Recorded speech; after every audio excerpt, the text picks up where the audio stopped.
we are going to learn how to make a pinch pot today. You're just going to start off with taking whatever chunk of clay you got, and we want to make it into a nice smooth ball, so a nice smooth sphere. The easiest way to do this is I can kind of smack it into the palm of my hand. You see all of these crazy little folds and crevices. We want to get all those out. So if I just smack it into my hand, you're going to see that it's going to start to smooth out this ball of clay. Ultimately, I'm making less work for myself later, because if you try to do it with all these little bumps and crevices, then you're going to have to do a lot more smoothing later on.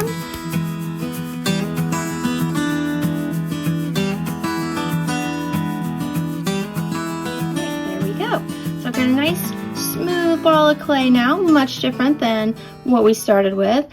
So now what I'm going to do is I'm going to set it down on my working surface. I'm going to take my thumb, I'm just going to push it straight down, and then I'm going to take my other fingers and I'm just going to start to pinch around, hence why we call it a pinch pot.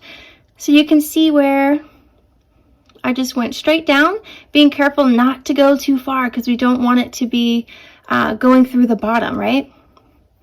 So I'm just going to use my fingers and I'm going to kind of make like little alligator mouth, pinch, pinch, pinch, and go all the way around. Remember to take your time. This isn't a race. You want to be careful, artist.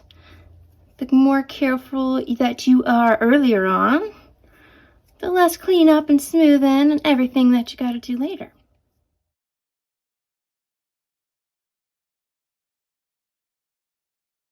Hold up.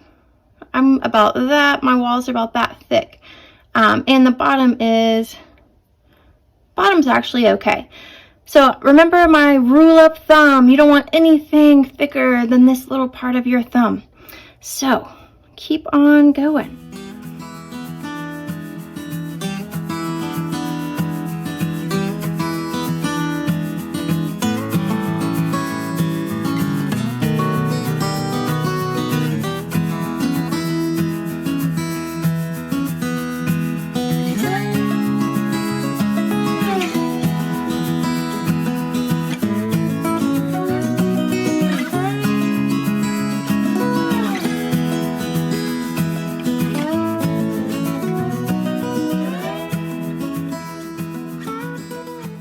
What can we do with a pinch pot? So I could leave this as it is and I could add some texture to it. I could turn it onto its side and smoosh it a little bit and it could become a mouth of something. I could turn it over like this and now it becomes almost like a shell. This is just a really great basic hand building technique that you can take far beyond just having a little pinch pot like this.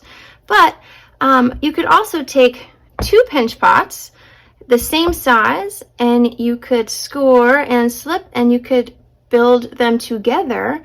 But just remember that we don't want to enclose any pockets of air because we don't want any sad explosions in the kiln. So we always add an escape hole, which we'll talk more about that later. But you've got your basic pinch pot. The sides are not too thick. They're just right. I could allow this to dry out just a little bit, become more what we would call our leather hard stage. And that would make it at the perfect stage for carving or manipulating it a little bit further. So there we go, basic pinch pot.